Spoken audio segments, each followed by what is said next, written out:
ছোট্ট সোনামণিরা, তোমরাও যদি ফাতেমা ওমরের সাথে ইসলাম শিখতে চাও তাহলে এক্ষুনি আমাদের চ্যানেলটি সাবস্ক্রাইব করে দাও। একদিন ওমর আর মাহাদি স্কুল থেকে বাড়িতে ফিরছিল। তখন রাস্তার ধারে একজন লোক সবজি বিক্রি করছিল। ওমর আর মাহাদি সেখানে আসতেই হঠাৎই সেই লোকটি মাটিতে লুটিয়ে পড়ল। হাই হাই মাহাদি, ওই চাচার হঠাৎ কি হলো?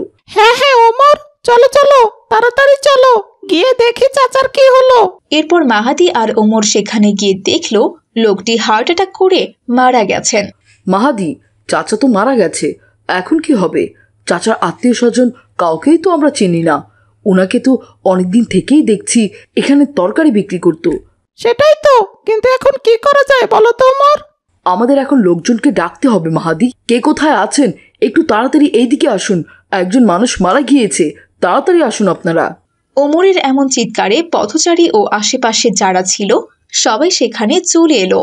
আরে ওমর, কি হয়েছে বাবা এখানে? চাচা, আমি আর মাহাদি স্কুল থেকে বাড়ি ফিরছিলাম, আর এই চাচা তরকারি বিক্রি করছিলেন। হঠাৎই তিনি মাটিতে লুটিয়ে পড়লেন। আমরা দৌড়ে এসে দেখি তিনি মারা গিয়েছেন। আরে, এই লোকটা তো দীর্ঘদিন থেকে এখানে তরকারি বিক্রি করেছে। এর আগে অবশ্য তাকে আমরা মহল্লায় কখনো দেখিনি। কোথা থেকে যে চলে এসেছে এখানে, এসেই ব্যবসা শুরু করেছে, সেটাও কখনো শোনাই হয়নি। এখন তাহলে এই লাশের আত্মীয় স্বজনকে আমরা কি করে খুঁজে পাবো চাচা? আচ্ছা আচ্ছা, এই লোক এই মহল্লায় কোথায় থাকতেন? আপনাদের মধ্যে কেউ কেউ ওনার পরিচয় জানেন? এই সরেন সরেন সরেন, দেখি কে মারা গিয়েছে। হায় আল্লাহ, এ তো আমাদের বারেক ভাই। আপনি তাকে চেনেন চাচা? না বাবা, আমি তাকে পুরোপুরি চিনি না, তবে 1 মাস আগে সে আমাদেরই মহল্লায় এসেছে, আর আমাকে সে বলল তার থাকার কোনো জায়গা নেই, তাই আমি তাকে আমার বাড়িতে আশ্রয় দিয়েছিলাম। আমার বাড়িতেই সে থাকতো। এই ছোট্ট তরকারির ব্যবসাটা সে এখানে বসেই ধরেছে, কিন্তু এই লোকটা যে হঠাৎ করে মারা যাবে আমি কোনোভাবে ভাবতেই পারিনি। তার কোনো আত্মীয় স্বজনের নাম কি কখনো আপনাকে বলেছিল চাচা? না ওমর, তেমন কিছুই আমাকে বলেনি, শুধু বলেছিল তার অনেক দুঃখ, তার কোনো থাকার জায়গা নেই, তাই আমি তাকে আশ্রয় দিয়েছিলাম। আব্দুল্লাহ চাচা, এক কাজ করি, আমরা তাকে বেওয়ারিশ লাশ হিসেবে দাফন করে দিই, আর থানাতে একটা ডায়েরি করে রাখবো। যদি কেউ লাশের খোঁজ করে তাহলে তাকে বলবো আমরা তাকে কবর দিয়ে দিয়েছি। হ্যাঁ ওমর, ঠিকই বলেছ, সেটাই বরং ভালো হবে। আপনারা শোনেন সবাই, ওনার দাফন কাফনের ব্যবস্থা করতে হবে। সবাই আমাদেরকে একটু সাহায্য করেন। আচ্ছা, আপনারা বরং একটা কাজ করুন, একটা খাটিয়া নিয়ে এসে কেউ এই লাশটাকে খাটিয়াতে উঠিয়ে দিন, আর দুজনে চলে যান কবর খুঁড়তে। এরপর কয়েকজন মিলে লাশটাকে ভালো করে ধুয়ে খাটে তুলল এবং তার জানাজা করা হলো। তারপর লাশটিকে নিয়ে যাওয়া হলো কবরস্থানে। কবর খোঁড়া শেষ হয়েছে কি? তাহলে এই লাশটিকে এবার কবরে নামানোর ব্যবস্থা করুন। এরপর দুজন লাশটিকে কবরের ভেতর নামিয়ে উঠে আসতেই কবরের ভেতরে তখন হঠাৎ এক ভয়ঙ্কর সাপ চলে এলো। হায় আল্লাহ, এ কি দৃশ্য দেখছি! হঠাৎ করে সাপটা কোথা থেকে চলে এলো চাচা? আমি তো কিছুই বুঝতে পারছি না বাবা ওমর, এই কবরে কোনো সাপই ছিল না, হঠাৎ করে সাপটি আসলো কোথা থেকে? সেটাই তো চাচা, এখন তাহলে আমরা কি করব? সাপটি সহই কি লোকটিকে দাফন করে দিব? কিন্তু যদি খাড়াল বিছাতে গিয়ে সাপটি আমাদের কামড় দেয় তখন কি হবে? এক কাজ করলে কেমন হয়, আমরা একটু চেষ্টা করে দেখি সাপটাকে তাড়ানো যায় কিনা। ঠিক বলেছ মাহাদি, চেষ্টা করে আমরা একটু দেখতে পারি। দেখি তো, কে একজন আমাদের একটা লাঠি দিন তো। এই নাও বাবা লাঠি। হুস হুস হুস, এই সাপ যা এখান থেকে, যা যা, চলে যা বলছি, হুস হুস।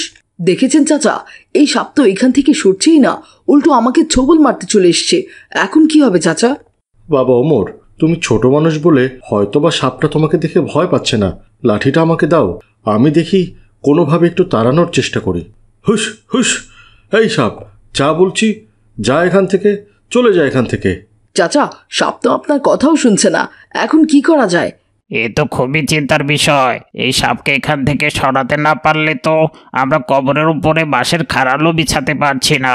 ওমর, আমার মনে হচ্ছে সাপটা মাটির নিচে ছিল, কবর করতে ও গর্ত থেকে বেরিয়ে এসেছে।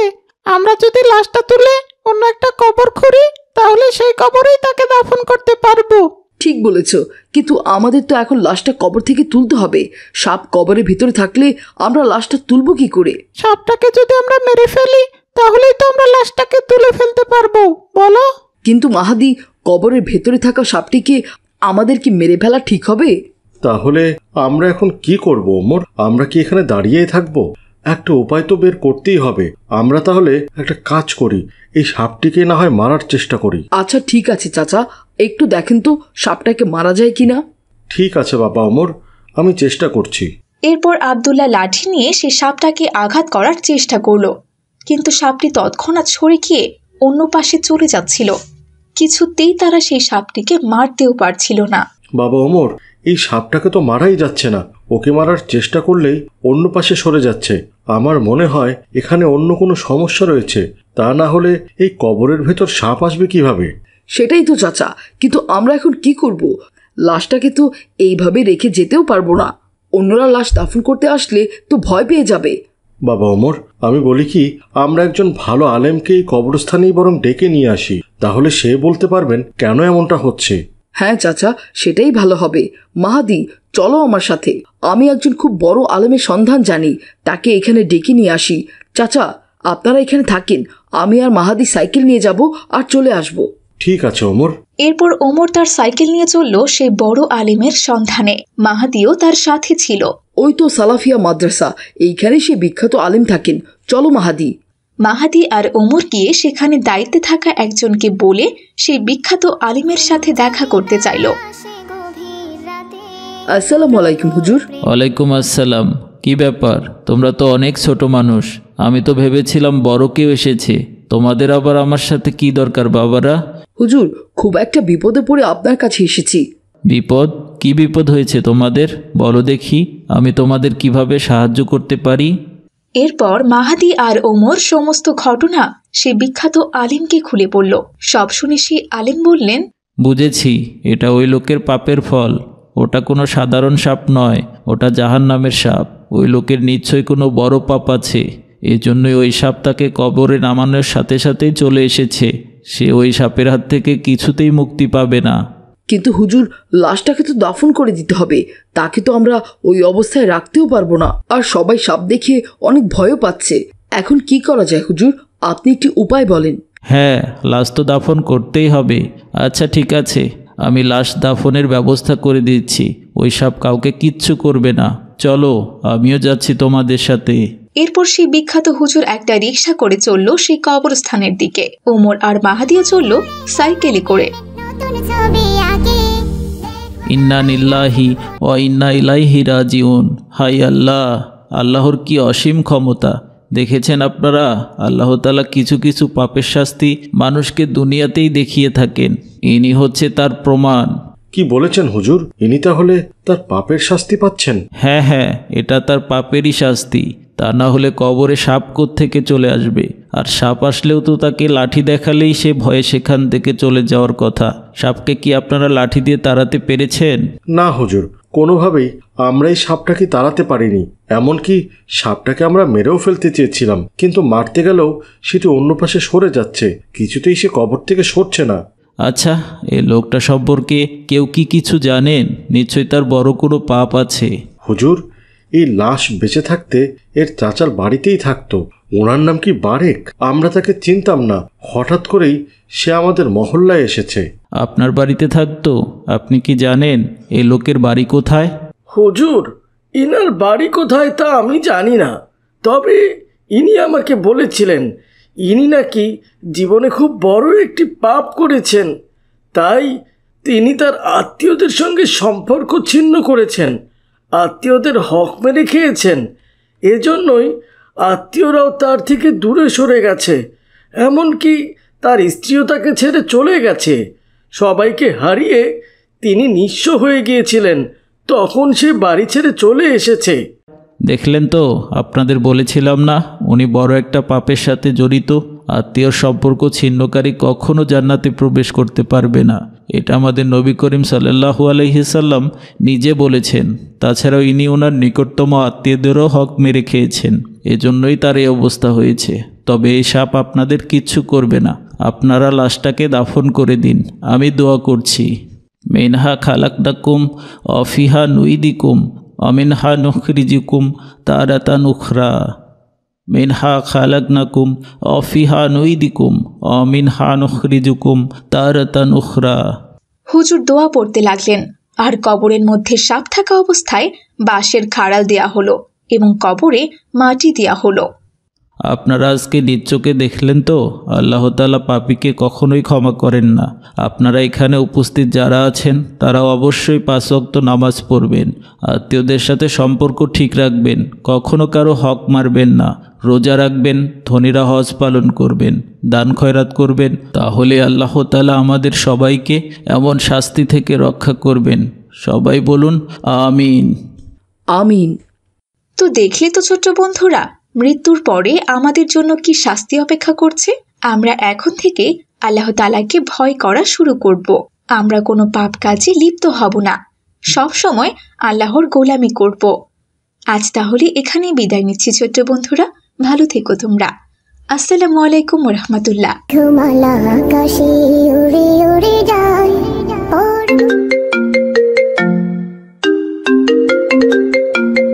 ভাইয়া ফোন করেছে, দেখছি। আসসালামু আলাইকুম ভাইজান, কেমন আছেন? ওয়ালাইকুম আসসালাম, ভালো আছি বোন আয়েশা, তুমি কেমন আছো? আলহামদুলিল্লাহ ভাইজান, আল্লাহ তাআলা আমাকেও ভালো রেখেছেন। আয়েশা, তোমাকে ফোন দিলাম, আমার মেয়ে রাদিয়া কালকে আমাদের বাড়িতে এসেছে, পরশুদিনই চলে যাবে। তাই তোমার ভাবি বলছিল ওর জন্য একটু দুধ চিতই পিঠা করবে। তুমি তো জানোই রাদিয়া দুধ চিতই পিঠা খেতে খুব পছন্দ করে। কি বলেন ভাইজান, রাদিয়া এসেছে? এ তো খুব ভালো কথা, ওকে আমাদের বাড়িতে পাঠিয়ে দিন ভাইজান। না বোন আয়েশা, এবারও যেতে পারবে না, তোমাকে তো বললামই পরশুদিনই ওরা চলে যাবে। জামাই যে তার ব্যবসা বাণিজ্য রেখে এসেছে, সেজন্য তোমরা আজ বিকেলের মধ্যে চলে আসো। ভাইজান, ফাতেমার বাবা তো বাসায় নেই, অফিসে কাজে 2 দিনের জন্য ঢাকায় গেছে, তার অনুমতি ছাড়া কি আমরা যেতে পারবো? চিন্তা করো না বোন আয়েশা, আমি আব্দুর রহমানের অনুমতি নিয়ে তবেই তোমাকে ফোন করেছি। আব্দুর রহমানকে ফোন করে আমি বলেছি যে রাদিয়া তোমাদের দেখতে চেয়েছে, তাই সে নিষেধ করেনি, বরং বলেছে বাড়িটা ভালো করে তালা মেরে আমাদের বাসায় চলে আসতে। কি বলছেন ভাইজান, ওমরের বাবা রাজি হয়েছে? হ্যাঁ আয়েশা, সেজন্যই তো তোমাকে ফোন করলাম। তাহলে তাড়াতাড়ি চলে এসো বোন, ঠিক আছে? ঠিক আছে ভাইজান, ফাতেমা ওমর তো এখনো স্কুল মাদ্রাসা থেকে ফেরেনি, ওরা ফিরে আসলেই আমি ওদের নিয়ে চলে আসব। আচ্ছা ঠিক আছে বোন, আমি তাহলে এখন ফোন রাখি। ঠিক আছে ভাইজান, আসসালামু আলাইকুম। ওয়ালাইকুম আসসালাম। যাক বাবা, ভালোই হলো, ভাইজান দুধ চিতই পিঠা খাওয়ার জন্য দাওয়াত করলো। ফাতেমা ওমর কয়েকদিন ধরে বলছিল ওরা দুধ চিতই পিঠা খেতে চায়। শীতের সময় দুধ চিতই পিঠা খেতে খুবই দারুণ লাগে, আর সেটা যদি হয় মামার বাড়ি পিঠা তাহলে তো আরো ভালো হয়। এরপর দিন গড়িয়ে বিকেল হয়ে গেল। ফাতেমা ওমর দুজনেই মাদ্রাসা থেকে ফিরে এলো। প্রভুর প্রেমে জাগো তাসবিহাতে।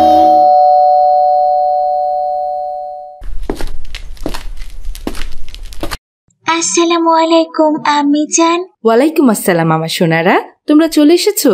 জি আম্মি জান। এসো আমার সোনারা, তোমাদের জন্য একটা খুশির সংবাদ আছে। কি খুশির সংবাদ আম্মি জান? তোমরা এক কাজ করো, তাড়াতাড়ি ফ্রেশ হয়ে এসো, তারপর বলছি। না আম্মি জান, এখনই বলো, খুশির সংবাদ দেরিতে শুনতে ভালো লাগে না, তাড়াতাড়ি বলো আম্মি জান। ফাতেমা, আজকে তোমার বড় মামা ফোন করেছিলেন। বড় মামা ফোন করেছিলেন আম্মি জান?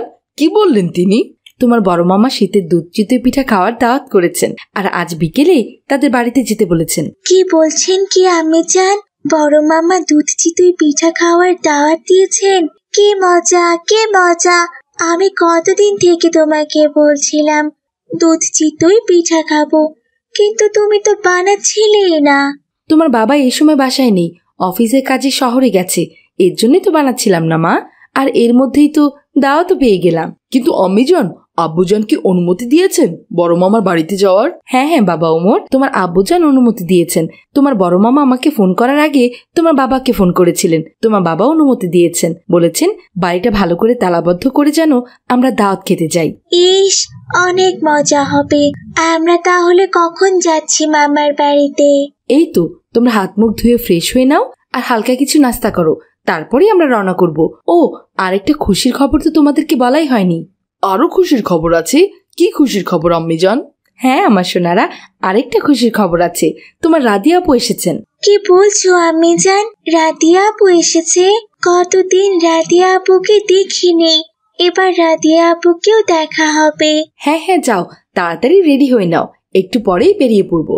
এরপর ফাতেমা ওমর খুশি হয়ে তাদের রুমে চলে গেল।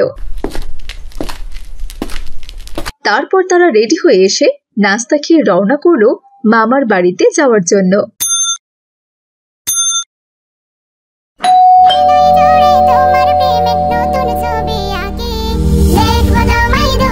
আসসালামু আলাইকুম ফুফুমণি, কেমন আছেন? ওয়ালাইকুম আসসালাম মা রাদিয়া। আলহামদুলিল্লাহ, আল্লাহ তাআলা আমাকে ভালো রেখেছেন। তুমি কেমন আছো মা?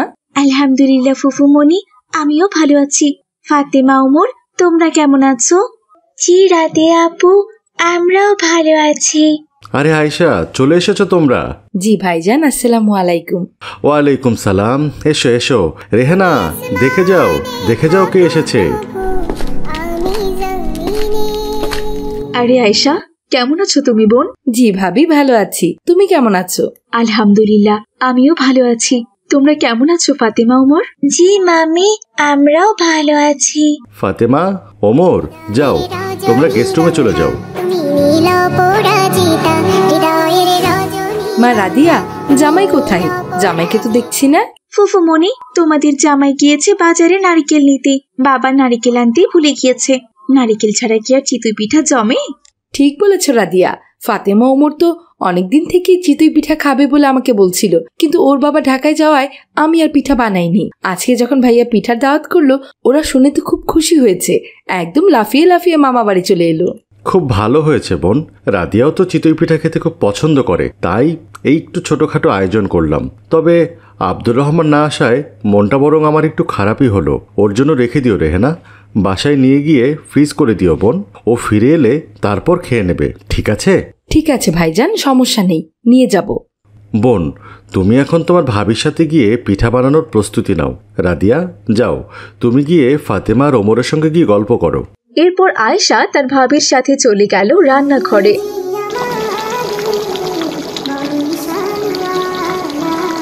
সেখানে আটা গুলিয়ে আর দুধ গরম করে পিঠা বানানোর প্রস্তুতি নিল। তারা অনেক রাত পর্যন্ত দুই ননদ ভাবে মিলে পিঠা তৈরি করলো। পিঠা তৈরি করে রাতে তারা ঘুমিয়ে পড়ল। পরদিন ফজরে, ফাতেমা, ওমর, উঠে পড়ো, ফজরের আজান হচ্ছে। সালাত আদায় করে নাও বাবা, তারপরে আমরা শীতের পিঠা খাবো। ঠিক আছে আম্মু। এরপর বাড়ির সকলে উঠে ফজরের নামাজ পড়ে নিল। ফজরের নামাজ পড়ে তারা সবাই টেবিলে চলে এলো ঠান্ডা ঠান্ডা দুধ চিতই পিঠা খেতে। আহ, কি সুস্বাদু পিঠা আম্মিজান। মামির হাতে দুধ চিতই পিঠা খুবই দারুণ হয়। ঠিক কথা বলেছ ওমর, এজন্যই তো বছরের এই সময়টাতে আমরা যতই ব্যস্ত থাকি না কেন, মায়ের হাতের দুধ পিঠা খাওয়ার জন্য চলে আসি। হ্যাঁ রাদিয়া, ভাবির হাতের এই চিতই পিঠা খেতে আমারও খুব ভালো লাগে। এবার কিন্তু আমি একা পিঠা বানাইনি, আমার সাথেই আয়েশাও হাত লাগিয়েছে। আয়েশাও দারুণ পিঠা বানানো শিখে গেছে। হ্যাঁ, আজকে খুব ভালোই লাগছে সবাইকে একসাথে পেয়ে। তবে আব্দুর রহমান থাকলে আরও অনেক বেশি ভালো হতো। মা বাবা মারা যাওয়ার পর আয়েশা তো এখন আর আমাদের বাড়িতে আসতেই চায় না। কি যে বলেন না ভাইজান, আমি তো আসতেই চাই, নানা কাজে ব্যস্ত থাকতে হয়। ফাতেমা ওমর স্কুলে যায়, ওদের বাবা অফিসে যায়, এর জন্যই তো সময় হয় না। তবে সময় পেলে ঠিকই আসার চেষ্টা করি। হ্যাঁ বোন, সময় পেলে অবশ্যই চলে আসবে। তোমরা আসলে আমার খুব ভালো লাগে জানো। নাও তোমরা সবাই মিলে মজা করে পিঠা খাও। এ কি রেহেনা, জামাইকে আরেকটা পিঠা দাও। এরপর রেহানা সবাইকে আবারও পিঠা তুলে দিল। পিঠা খাওয়া শেষ করে গরুর মাংস দিয়ে গরম গরম ভাত খেয়ে নিল তারা। ভাবি, আজ তাহলে আসি আমরা। আর রাদিয়া মা, সময় পেলে অবশ্যই কিন্তু জামাইকে নিয়ে আমাদের বাড়িতে এসো। ঠিক আছে ফুফুমণি, তোমার জামাই যা ব্যস্ত থাকে, বাবার বাড়িতেই তো আসার সময় পাই না। আচ্ছা, সময় পেলে অবশ্যই যাব। আমিও তো চলে যাচ্ছি ফুফুমণি, তুমিও কিন্তু সময় পেলে আমাদের বাড়িতে চলে এসো, কেমন? আচ্ছা মা, অবশ্যই যাব। একটা দিন তো তোমাদের সাথে থেকে আমার খুব ভালোই লাগলো। এখন আবার তোমরা সবাই চলে যাচ্ছ, বাড়িটা কেমন যেন খালি খালি লাগছে। আর একটা দিন থেকে গেলে ভালো হতো না বোন?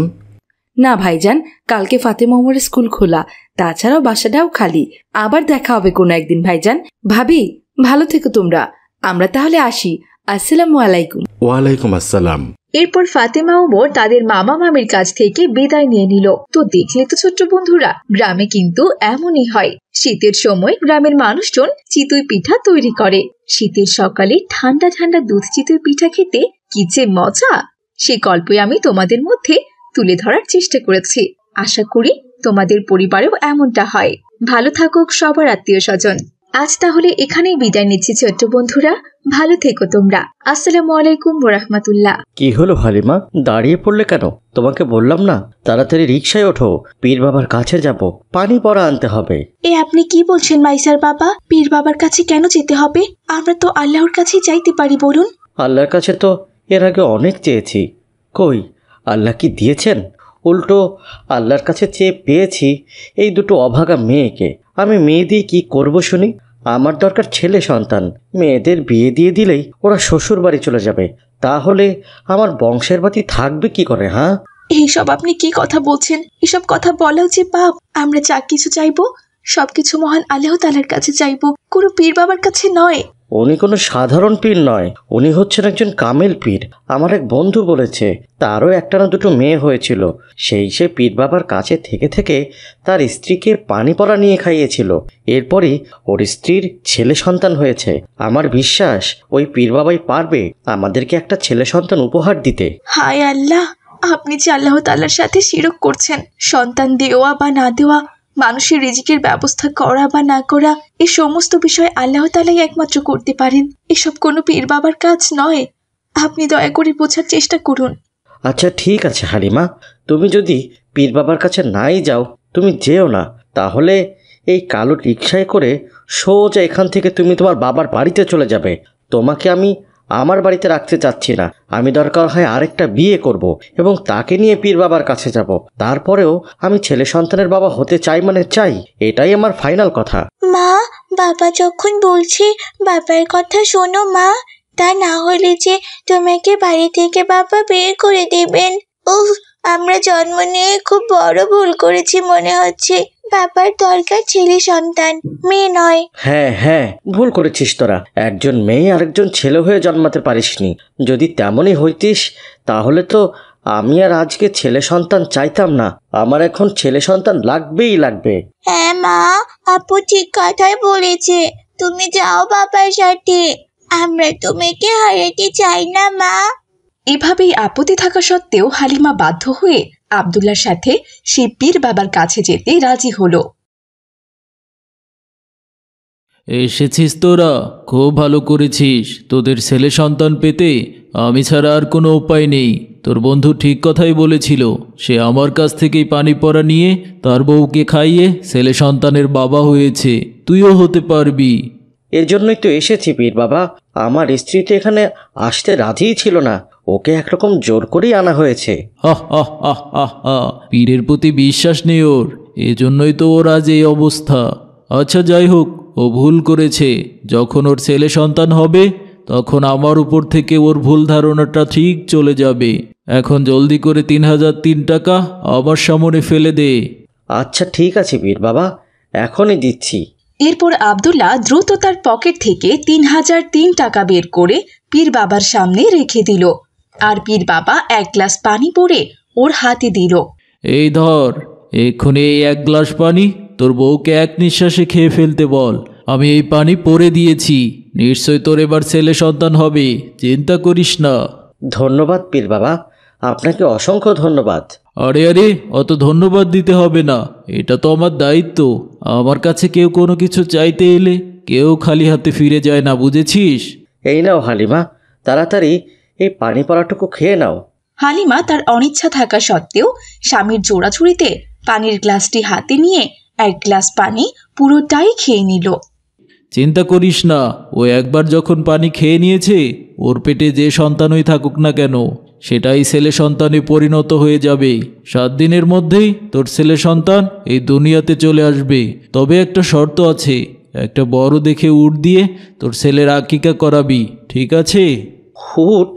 উট কিনতে তো অনেক টাকা লাগবে পীর বাবা। টাকার ভয় করছিস? তোর যদি ছেলে সন্তান হয় তাহলে তো সেই তোর বংশের বাতি হবে। বেঁচে থাকলে সে কত টাকা রোজগার করবে একবার ভেবে দেখেছিস? আর তুই সামান্য আকিকার জন্য একটা উট কিনতে পারবি না? পারবো পীর বাবা, অবশ্যই পারবো। প্রয়োজনে আমি আমার জমি বিক্রি করে হলেও একটা উট কিনবো, তবুও আমার ছেলে সন্তান চাই। আচ্ছা ঠিক আছে, উট জবাই করে উটের মাথাটা আমাকে দিয়ে যাবি, আর বাকি যে মাংস হবে সেই মাংসগুলো তোরা খাবি, আর আত্মীয় স্বজন পাড়া প্রতিবেশীকে খাওয়াবি, ঠিক আছে? আচ্ছা ঠিক আছে পীর বাবা, আপনি যেভাবে বলছেন সেভাবেই হবে। আমি তাহলে এখন আসি পীর বাবা। আচ্ছা ঠিক আছে, যা তাহলে। এরপর আব্দুল্লাহ ওর বউকে নিয়ে বাড়িতে চলে এলো। বাড়ি ফিরে হালিমা বলল, এসব আপনি কি পাগলামি শুরু করেছেন বলুন তো? আপনি জমি বিক্রি করে কিনা উট কিনবেন, তাও আবার আকিকা দেওয়ার জন্য? ছেলে সন্তানের আকিকা দেওয়ার জন্য তো দুটো ছাগলই যথেষ্ট। এই কথা তো আমাদের প্রিয় নবী হযরত মুহাম্মদ সাল্লাল্লাহু আলাইহি ওয়াসাল্লাম নিজেই বলেছেন। আরে চুপ করো তো, চুপ করো হালিমা। পীর বাবা যেমনটা বলেছেন ঠিক আমাকে তেমনটাই করতে হবে, তা না হলে আমি ছেলে সন্তানের বাবাই হতে পারবো না। আমার যে ছেলে সন্তানের বাবা হতেই হবে। যাও তুমি গিয়ে এক্ষুনি ঘরে বিশ্রাম করে নাও, আমি দেখছি জমিটা কি করে বিক্রি করা যায়। দয়া করে আপনি জমিটা বিক্রি করবেন না, ওই জমিটা যে আমাদের শেষ সম্বল। জমি বিক্রি করলে আমরা খাবো কি? কিন্তু আব্দুল্লাহ হালিমার কোনো কথাই শুনল না।